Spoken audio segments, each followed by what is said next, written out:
The docking station hung in orbit like a great silver ring around a pale blue planet. Ships of every size came and went, gliding in through the shimmering entry gates. Sam wiped his hands on a cloth and stepped back from the engine console he had been fixing all morning. The small repair bay smelled faintly of warm metal and recycled air. He had worked here for years, fixing everything from human cargo haulers to strange alien craft with wings that moved like the fins of a fish. It was quiet work most days. Just him, the hum of tools, and the steady rhythm of engines starting again. But today was about to be different. The sliding bay door hissed open, letting in a rush of cooler air from the station corridor. Sam glanced up, expecting to see one of the station's staff. Instead, a tall figure stepped inside, elegant, graceful, and very obviously not human.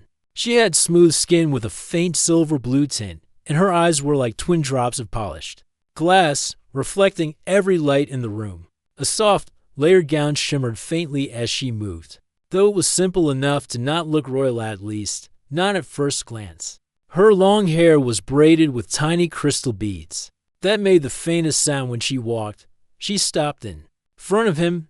"Please," she said, her voice gentle but carrying a strange urgency. "Marry me." Sam blinked. The request was so sudden, so far from anything he expected to hear while holding a grease-covered spanner, that for a moment he thought he misheard her. He glanced over his shoulder as if someone else might be standing behind him.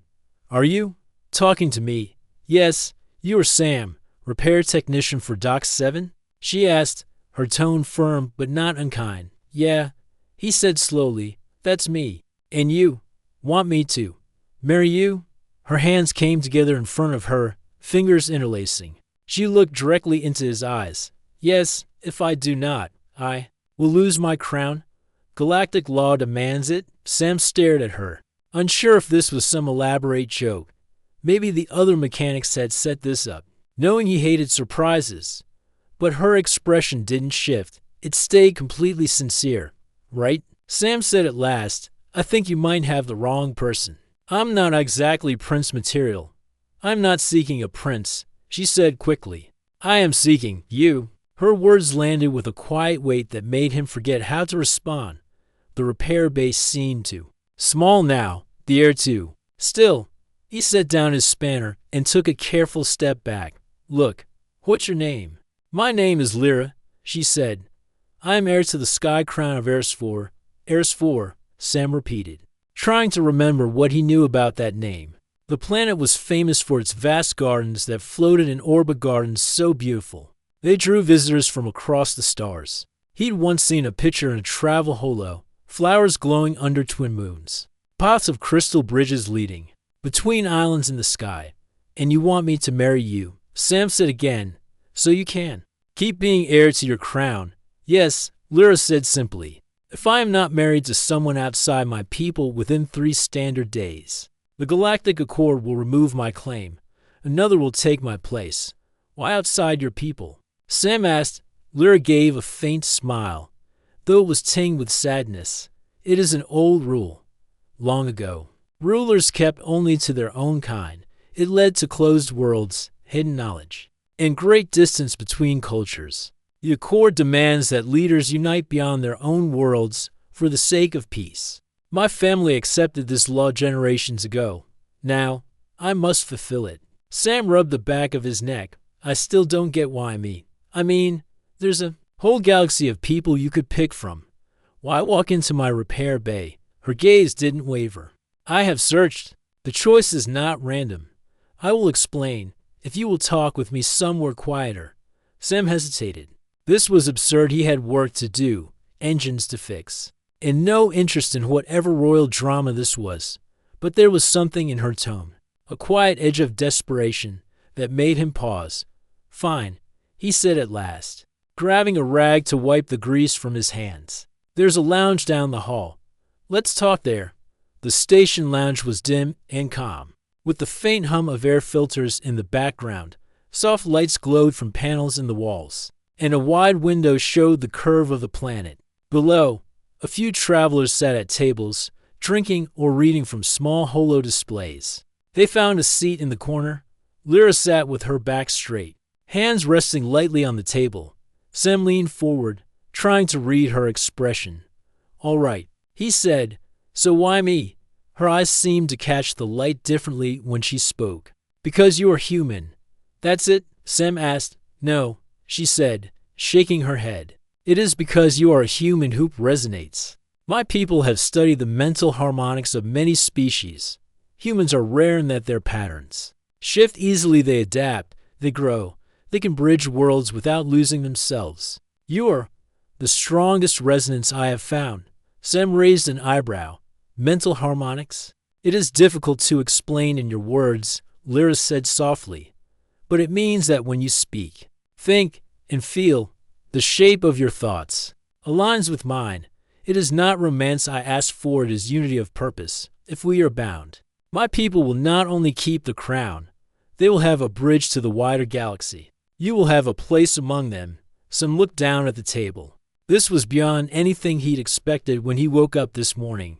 He had fixed ships for years, never once thinking he'd be asked to take part in interstellar politics. He almost laughed, but the seriousness in her voice kept him quiet. Lyra leaned closer. "I know this is sudden, but time is short without this bond. The Sky Crown will pass to someone who sees no value in unity. The gardens will be closed. The bridges between my people and others will be broken." Sam studied her face. There was no sign of deception, no sense she was just playing a part. Whatever this was, she believed it completely. He leaned back in his chair, exhaling slowly. "You've got 3 days to convince me, huh?" Her lips curved in a small, hopeful smile. "Yes, but perhaps I have already begun." Outside the window, the blue planet turned slowly, its surface lit by the first touch of dawn. Sam wasn't sure why, but he had a feeling his quiet days at the repair dock were over. The lounge was quiet except for the low hum of the station's air systems. The planet below turned slowly, its pale clouds drifting like slow rivers. Sam sat with his arms crossed, watching Lyra carefully. "All right," he said at last. "You said something about the Galactic Accord and this marriage law. You'd better explain." Lyra nodded, as if she had been waiting for this question. "Long ago," she began, "the galaxy was filled with hundreds of worlds, each ruled by its own leaders. They did not trust each other. Trade was small, ideas rarely left homeworlds, and disputes often lasted for generations. Then came the Accord, a great agreement between worlds. It set rules for peace, for trade, and for leadership." She paused, her silver blue eyes fixed on his. "One of those rules is the Union Clause. It says that any ruler of a member world must be joined either in marriage or sworn partnership to someone outside their own species before they can take the throne. This was made to ensure that no ruler would ever think only of their own kind." Sam leaned back. "Slightly makes sense in theory. But why now? Your people have been around a while, haven't they? Didn't your parents have to do the same thing?" "They did," Lyra said softly. "My mother chose a partner from a neighboring world. It was a peaceful choice, and it worked for many years. But the person she chose was not a bridge between worlds. They kept to their own ways, their own people. And now the Accord questions if our world has truly upheld the spirit of the rule. They gave me a deadline to prove our commitment to unity, or the Sky Crown will pass to my cousin, who sees no value in connection to the galaxy." Sam frowned. "And what happens if your cousin gets the crown?" Lyra's hands folded together. "The gardens will be closed. Trade with other worlds will end. My people will turn inward again. The bridges, both real and symbolic, that connect US to the galaxy will be gone. Ersful will become a quiet, beautiful prison." Sam could hear the sadness in her voice. It was more than political for her. This was about keeping her world open, alive, connected. He took a sip of the lukewarm tea the lounge's machine had given him. "All right, let's say I believe all this, and I'm not saying I do yet. Why a human? There are plenty of other species in the Accord. Why not, I don't know, someone from another royal family or a diplomat?" Lyra tilted her head, studying him like he was a puzzle. "Because humans are different. Most species grow into their roles and follow the paths set before them. Humans adapt. You bend without breaking. You find new paths when old ones are closed. That adaptability is rare. And she paused, choosing her words. It is not just any human. I searched for one whose mind could align with mine. Sem raised an eyebrow. Mine align. It is called resonance, she said. A way our people sense the shape of another's thoughts. When two minds resonate, they can share ideas quickly, trust more deeply, and bridge misunderstandings. You resonate more strongly than anyone I have met, even more than those of my own kind. Sam gave a short laugh, though it wasn't mocking. You're telling me you ran some kind of galaxy-wide brain compatibility test, and I won. You did not just win, she said, smiling faintly. You were inevitable. He didn't know what to say to that. It sounded almost poetic, and yet here she was, speaking like it was the most logical thing in the universe. The lounge door opened, and a pair of tall insectoid travelers clicked softly as they entered, heading toward the counter. Lyra lowered her voice. There is something else you should know. Since the Accord announced my deadline, I have been watched. Others do not wish me to succeed. If I fail to find a partner in time, they will have what they want and isolated. Eris 4. Sem rubbed his chin. You're saying there's pressure, maybe even sabotage, yes? Lyra said simply, which is why I had to come to you quietly. I could not make this search public. Sam thought about that for a moment. He had never been involved in anything more political than asking for a raise. This was different. This was bigger. He set down his tea. Look, Lyra, I'm just a repair tech. I don't know anything about royal duties or interstellar diplomacy. If you put me in front of your people, I'd probably just embarrass both of us. She shook her head. That is not true. You know how to listen. You know how to solve problems with what is in front of you. You see things simply and clearly, something many rulers forget. Those skills are just as important as speaking in grand halls. Sam sighed. You really believe this could work? I do, she said, her gaze steady. But it must be soon. 3 standard days is all we have. After that, the Accord will make its decision. He looked out the lounge window again. The planet below was slowly rotating, its edges glowing gold from the sunlight. He wondered what those gardens looked like up close. He wondered what it would be like to stand in a place that might vanish from the galaxy shared. Life if she failed. Finally, he asked, all right, suppose I say yes. What happens next? Lyra leaned forward. Slightly, then we would travel to Eris 4. The Accord's officials will need to see us together. We will take part in the binding ceremony before the Planetary Council, and the Union will be recorded in the Accord's central archive. Sem tried to imagine that, him, standing in some grand hall, with alien leaders staring at him, while a galaxy's worth of politics swirled around his head. It didn't feel real. And suppose I say no? He asked. Her voice grew softer. Then I will try again, but time will run out, and I fear I will not find another match strong enough to convince the Accord. There was no accusation in her tone, only quiet truth. They sat in silence for a moment. The hum of the lounge seemed louder now. The faint chatter of other travelers far away. You know, Sam said finally. If you walked into this bay yesterday and asked me to fix your ship, I'd have said sure without a second thought. But this, he shook his head, half smiling. This is new territory for me.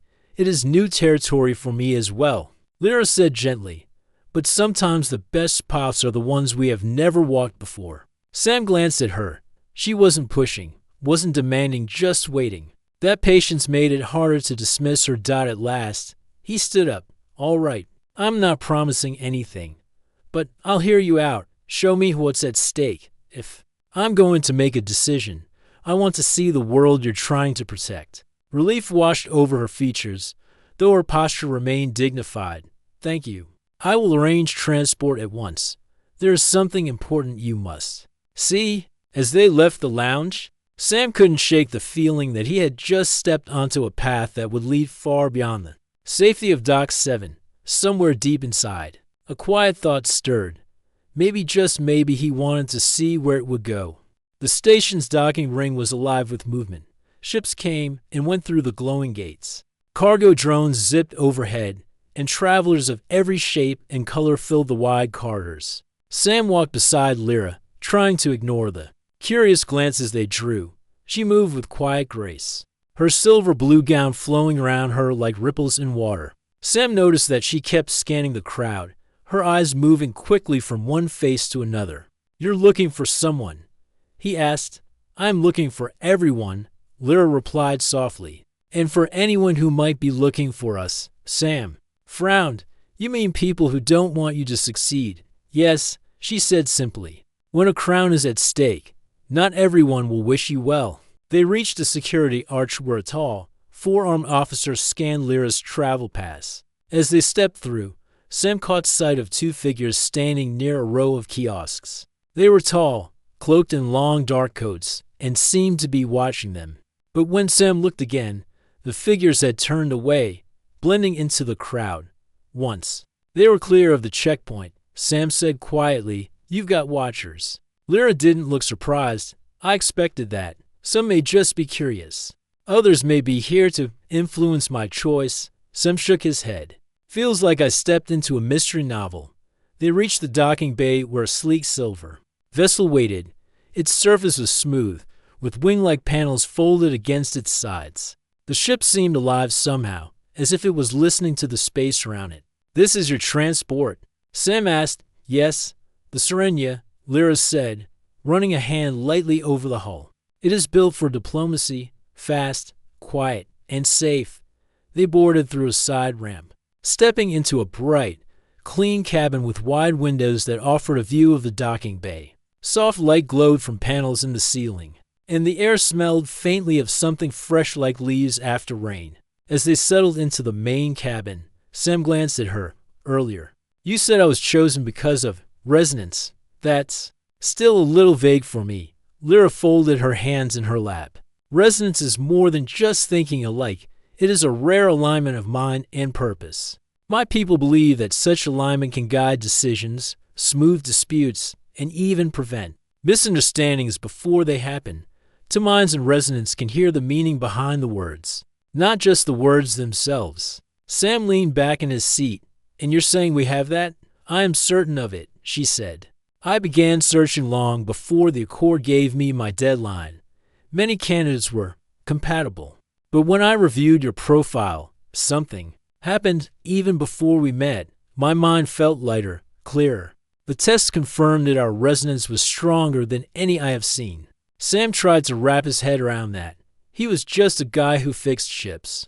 How could his resonance be stronger than people trained for politics?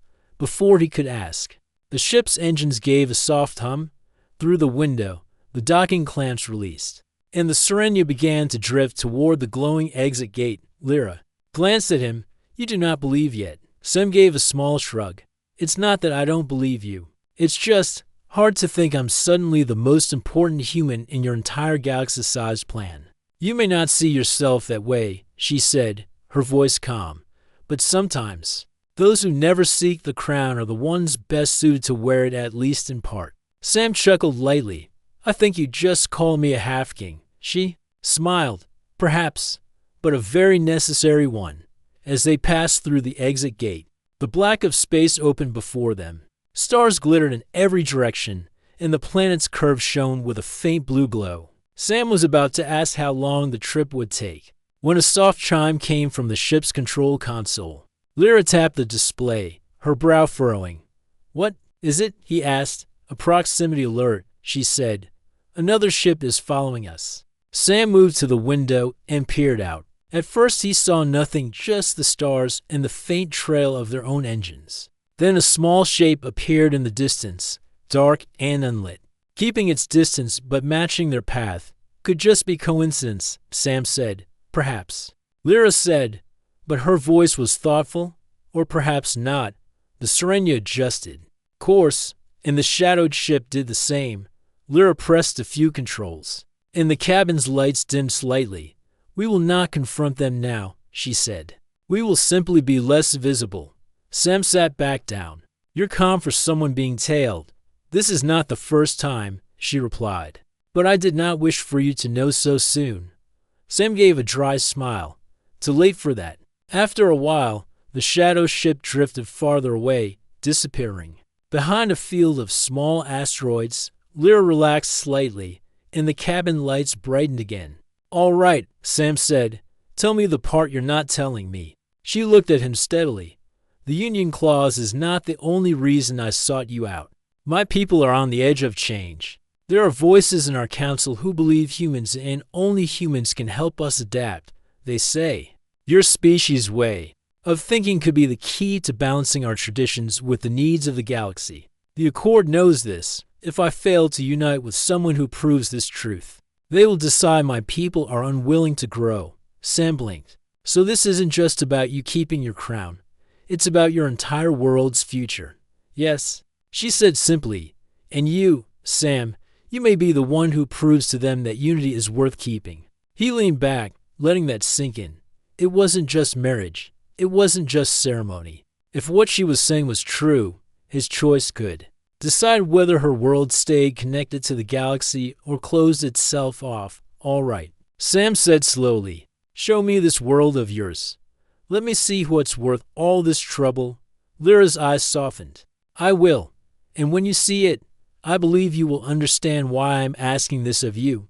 Outside, the stars stretched into lines as the Serenia jumped into faster-than-light travel, carrying them toward a planet Sam had only ever seen in pictures and toward a choice that was beginning to feel much larger than himself. The stars returned to their normal shapes as the Serenia slowed from faster-than-light travel. Before them, Erisfor came into view, a jewel against the blackness of space. Its surface shimmered with green continents and silver-blue oceans. Round it, a wide ring of floating gardens and crystal structures caught the sunlight, sparkling like scattered gemstones. Sam leaned closer to the window. "That's not what I expected." "What did you expect?" Lyra asked, a faint smile on her lips. "I don't know. Palaces, maybe. Big towers. Not floating gardens. They are our pride," she said softly. "They are more than beauty, they are our history. Each island in the sky holds a story, a lesson, or a gift to the galaxy.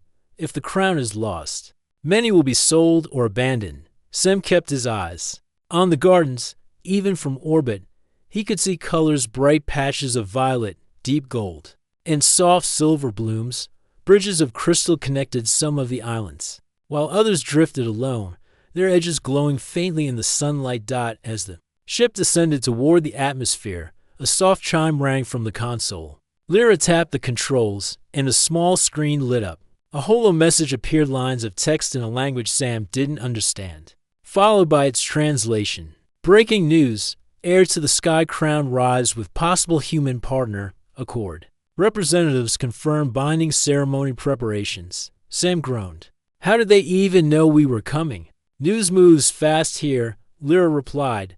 "Faster than we would like." By the time they reached the spaceport, the news had already spread further. Crowds waited behind a low security barrier, holding shimmering banners in support of Lyra. Some chanted her name. Others held signs written in bold letters. Sam couldn't read them, but he guessed they weren't all friendly. As they stepped out of the Serenia, a group of robed attendants approached, bowing deeply to Lyra before greeting Sam with polite nods. One of them, a short figure with pale green skin, spoke quietly to Lyra. "What's going on?" Sam asked once the attendant had stepped back. "They say the council wants to see us at once." Lyra said, "It seems our arrival has stirred the waters." Sam glanced at the crowd again. "I'd say it's more than stirred." They entered a sleek transport vehicle, which glided silently through the air toward the central city. From above, Sam could see the capital, a series of wide platforms suspended high above the surface, connected by glowing bridges. Waterfalls poured from the edges into clouds far below, disappearing into the mist. Inside the vehicle, Lyra's posture was perfectly calm, but Sam noticed her fingers tighten slightly on the armrest. "You nervous?" he asked. "I'm alert," she said. "The council will want to test you. They will look for weakness, for hesitation. Not because they doubt you personally, but because they doubt humans." Sam frowned. "That's comforting." She gave him a small smile. "Do not think of it as a trial. Think of it as perchance to show them the reason I chose you. The vehicle touched down on a wide landing platform. Tall glass structures rose around them, their surfaces catching the sunlight and reflecting the gardens in the distance. The council hall was shaped like a great open circle, with a roof supported by arching beams that curved like branches inside. A dozen council members sat in high-backed chairs, arranged in a half-circle. They were of Lyra's people tall, with the same silver-blue skin and clear eyes, though each wore robes in different shades. The central counselor, an older figure with white braided hair, spoke first. Lyra of the Sky Crown, we welcome you, and you, human traveler Sam. You stand here as a possible union partner. Do you understand the weight of this role? Sam cleared his throat. I understand it matters to her and to your world. The counselor studied him for a moment. We have seen humans before. Traders, travelers, even diplomats. But you are the first to be brought here for the binding. Tell us, why should we accept you? Sam glanced at Lyra, who gave the smallest. I can't stand here and tell you I'm a perfect choice, he said. I'm not a ruler, not a diplomat, but I know how to listen. I know how to solve problems with what's in front of me. And if Lyra believes I can help keep your world open to the galaxy, I'm willing to try. A few of the counselors exchanged quiet looks. One of them leaned forward. You speak plainly. That is unexpected. Another counselor spoke, their voice cautious. If you fail to adapt to our ways, our unity will weaken. Do you understand that risk? I do, Sam said. But I also think that unity isn't about making everyone the same. It's about finding ways to work together without losing who you are. I'm not here to replace your traditions. I'm here because Lyra thinks I can help protect them. The older counselor's expression softened slightly. We will consider your words. The binding ceremony is scheduled for 2 days from now. Until then, you are both to remain within the capital. As they left the hall, Sam let out a slow breath. That went better than I thought. You spoke well, Lyra said. Some of them will still resist, but I believe you have earned their curiosity, and that is the first step. Outside, the city shimmered in the afternoon light, but Sam noticed that the crowd below had grown larger. Holoscreens across the platforms replayed clips of their arrival, each with scrolling captions. Some channels showed supportive messages, others, not so much. In one corner of the plaza, a group of protesters held up signs and projected images of another figure, a young man with the same silver-blue skin as Lyra, wearing a ceremonial robe. Who's that? Sam asked. My cousin, Lyra said quietly. The one who will take the crown if I fail. Sam looked at her, and I'm guessing he's not exactly rooting for us. Her gaze stayed on the crowd. No, he believes our future lies away from the galaxy, not with it, and he will do everything he can to prove that you and I are the wrong choice. They returned to the Sky Court, Lyra's residence in the capital. It was a graceful building of glass and white stone, surrounded by small gardens that floated on gentle streams of air. Inside, attendants brought refreshments and left them in a quiet sitting room. Sam sank into a low chair. So, 2 days until the ceremony. That's not much time. It is enough, Lyra said, though her voice carried a hint of tension. But we must be careful. The next 2 days will not be quiet. There will be questions, invitations, perhaps even challenges to prove we are united. Sam raised an eyebrow. Challenges? Not dangerous, she assured him, but designed to test us. The council will want to see if our minds truly work together. Sam leaned back, half smiling. Guess I'd better not fail the homework. Then Lyra's lips curved into the smallest smile. I believe you will do well. But tonight, you should rest. Tomorrow, the tests begin. Outside, the floating gardens drifted slowly in the evening light, casting long shadows over the capital. Sam watched them for a long time, wondering if he was ready for whatever the next day would bring. The next morning, the sky above the capital was clear and pale gold. Soft clouds drifted below the city platforms, hiding the faraway ground from view. Sam stood on the balcony of the Sky Court, sipping a warm drink that smelled faintly of honey. In citrus. He heard the quiet sound of footsteps behind him. Lyra appeared, wearing a lighter gown today, its fabric flowing like silver mist. Good morning, she said, Morning, Sam replied. What's on today's schedule? More questions from the council. Not today, she said, smiling. Slightly, today, I will show you the heart of my people. You said you wanted to see what is worth protecting. You will. They left the Sky Court in a small air vessel, just large enough for the two of them and a pilot. The craft moved silently through the warm morning air, crossing over the glowing bridges that connected the capital's platforms. Soon, the city faded behind them, and the floating gardens began to fill the view. Sam leaned forward, staring out of the wide window. Each garden was its own island, drifting gently in the air. Some were small, no larger than a park. Others stretched wide enough to hold small forests and lakes. Colors filled every space, fields of deep violet flowers, trees with leaves like liquid gold, and ribbons of pale blue blossoms that moved as if they were breathing. This is incredible, Sam said quietly. They are more than beauty. Lyra replied, every garden was planted for a reason.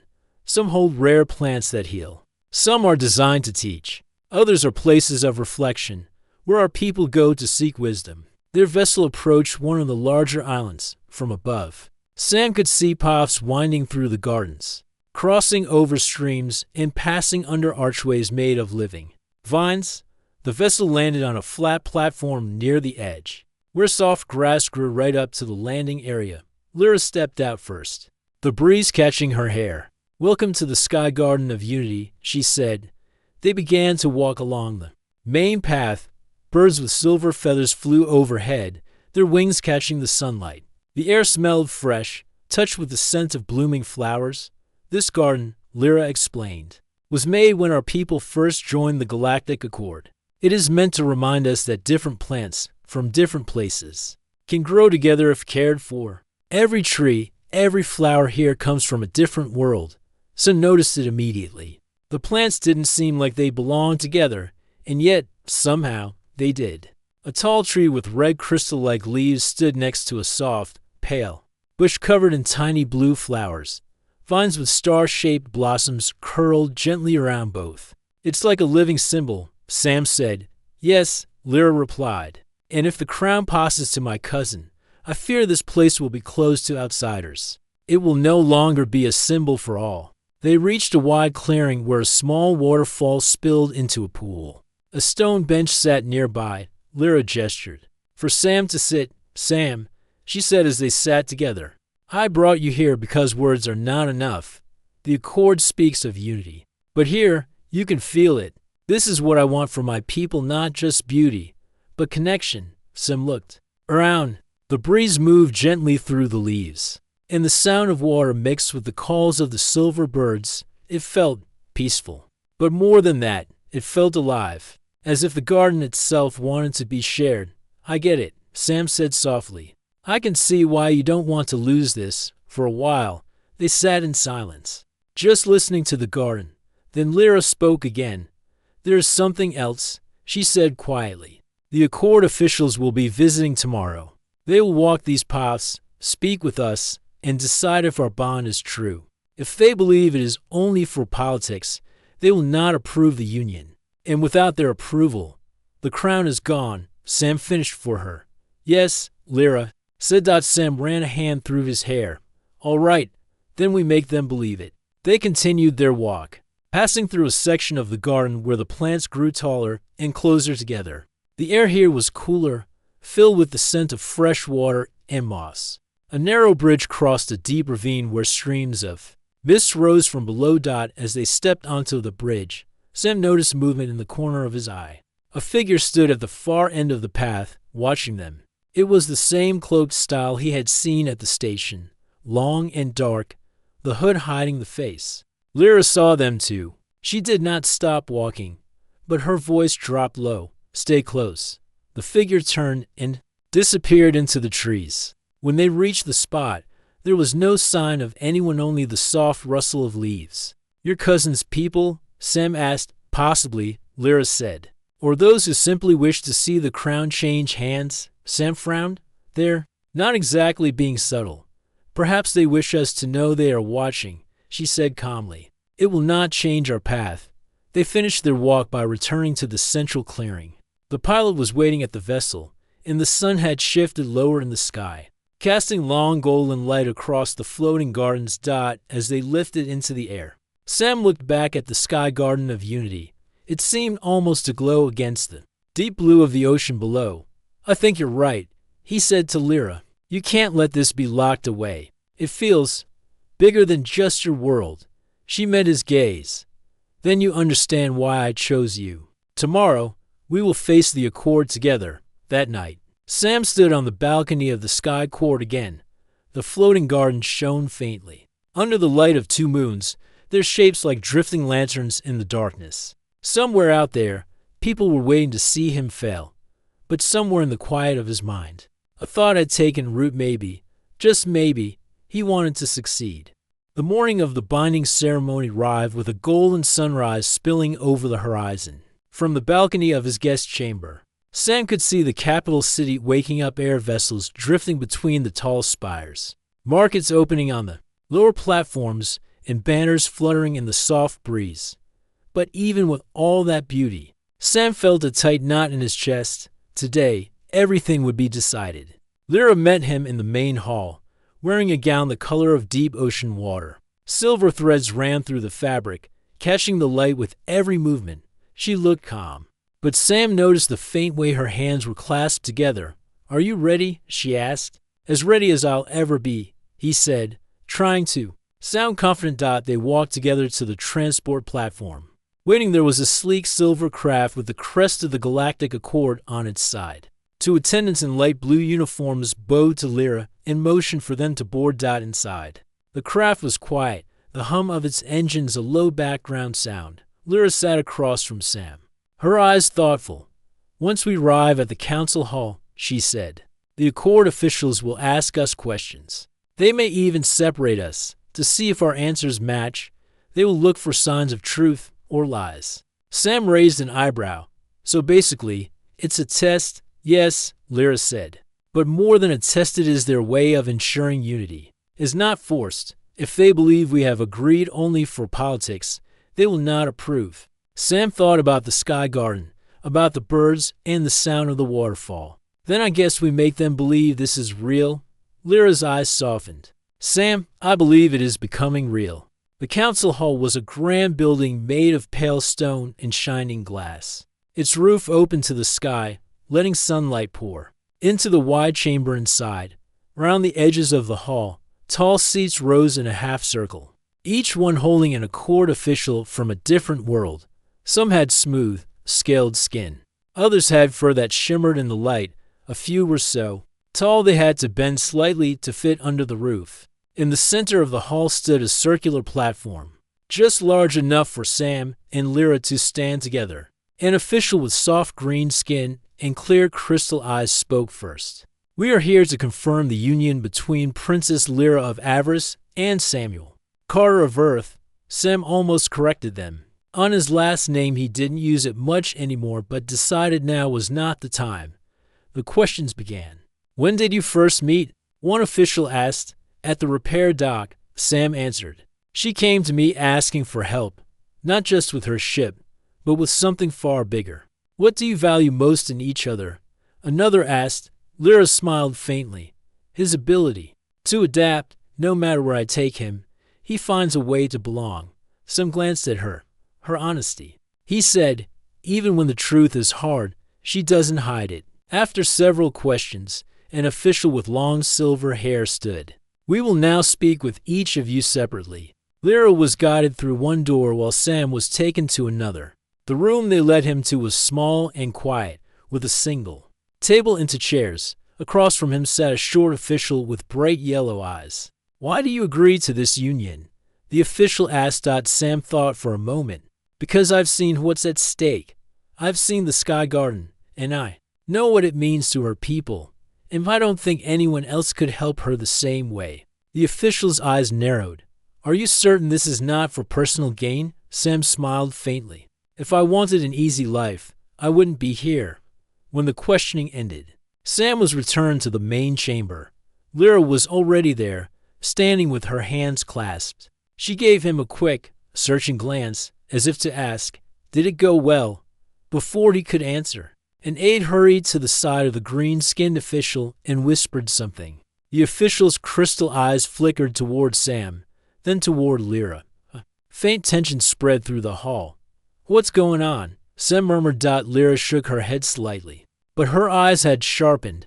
The green-skinned official spoke again. "It has come to our attention that a message has been received from the claimant's cousin. The cousin claims there is evidence this union is staged." Gasps rose from some of the seats. Sam's pulse quickened.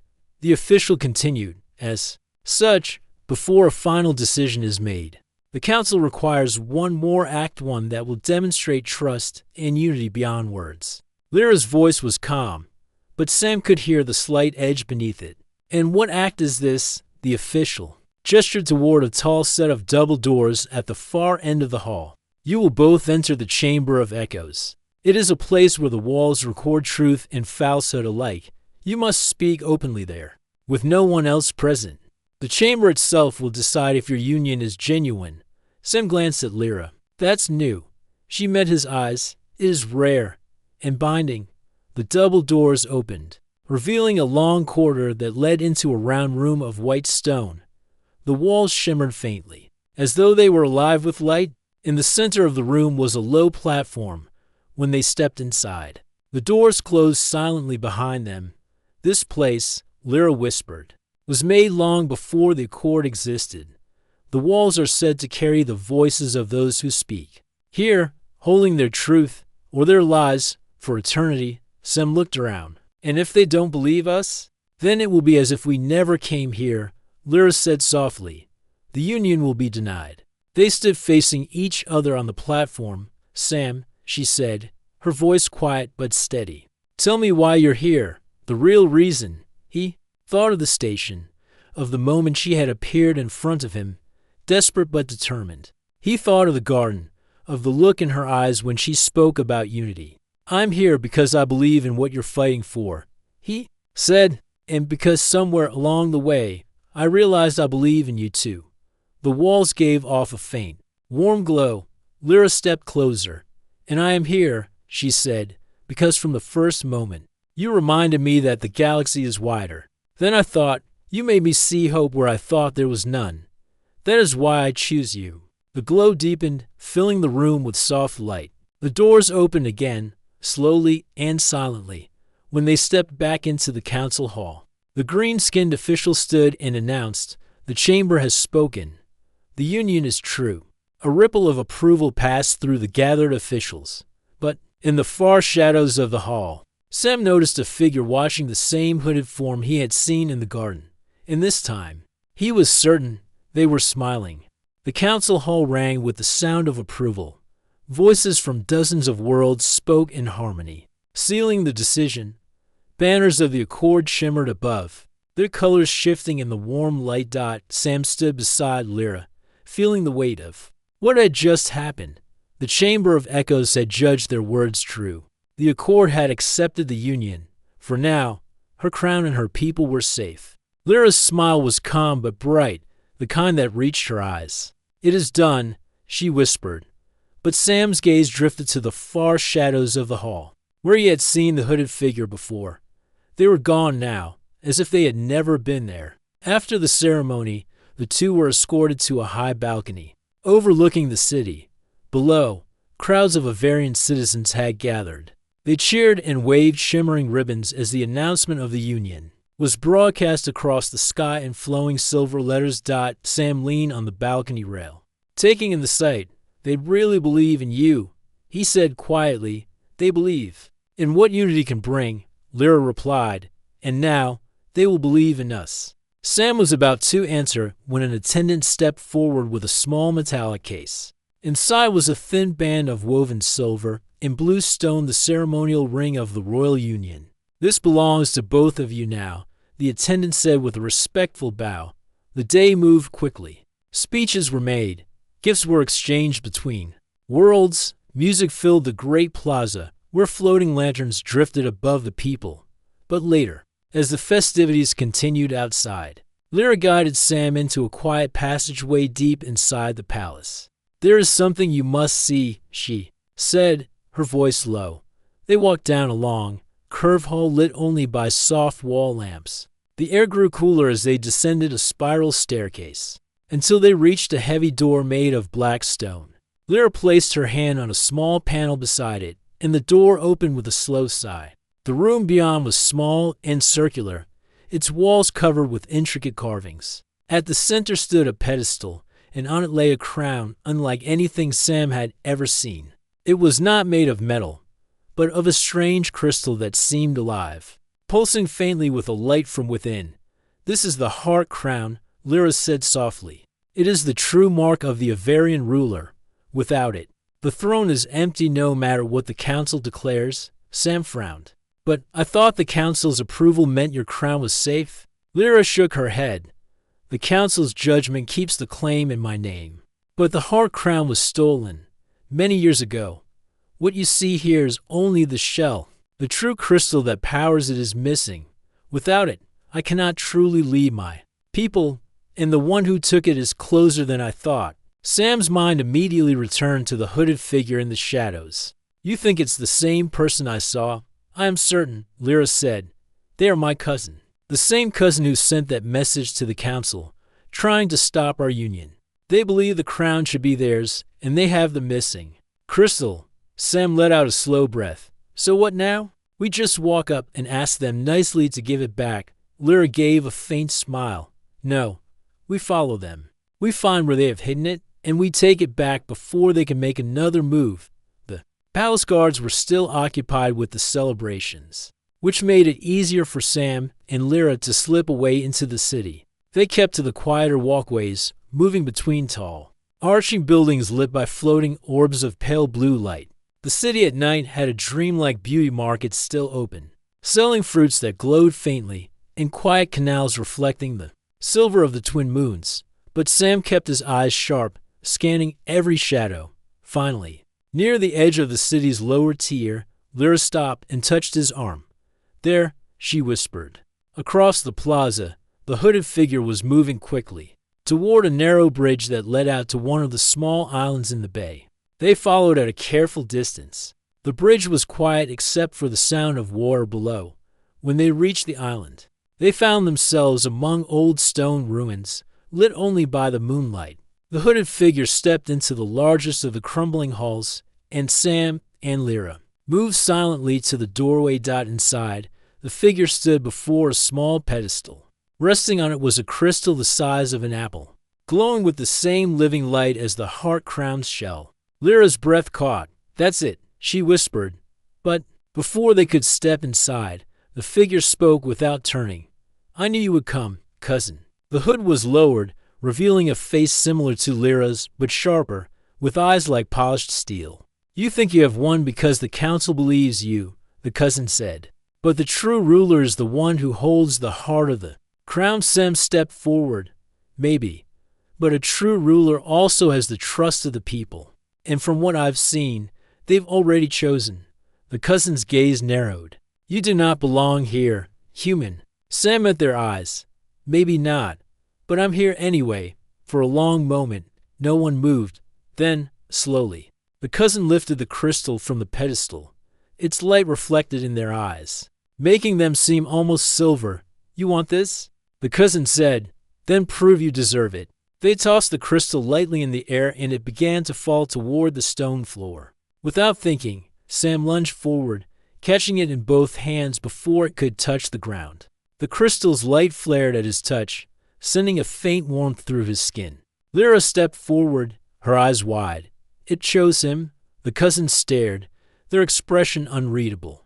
Then they turned sharply and walked into the shadows, vanishing into the ruins without another word. Sam stood there, holding the glowing crystal. "What just happened?" Lyra took it from his hands gently.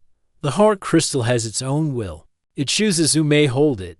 For it to accept you means you are part of its bond now, and part of my rule." Sam gave a small, almost disbelieving laugh. "So, what, you're stuck with me even more now?" Her smile was warm.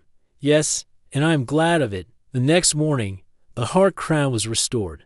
The crystal pulsed gently in its place, filling the throne room with light. As the people gathered to see it, Lyra stood beside Sam, wearing the crown at last, not just a name, But in truth, the cheers of the city rose again. But this time Sam knew they weren't just for her.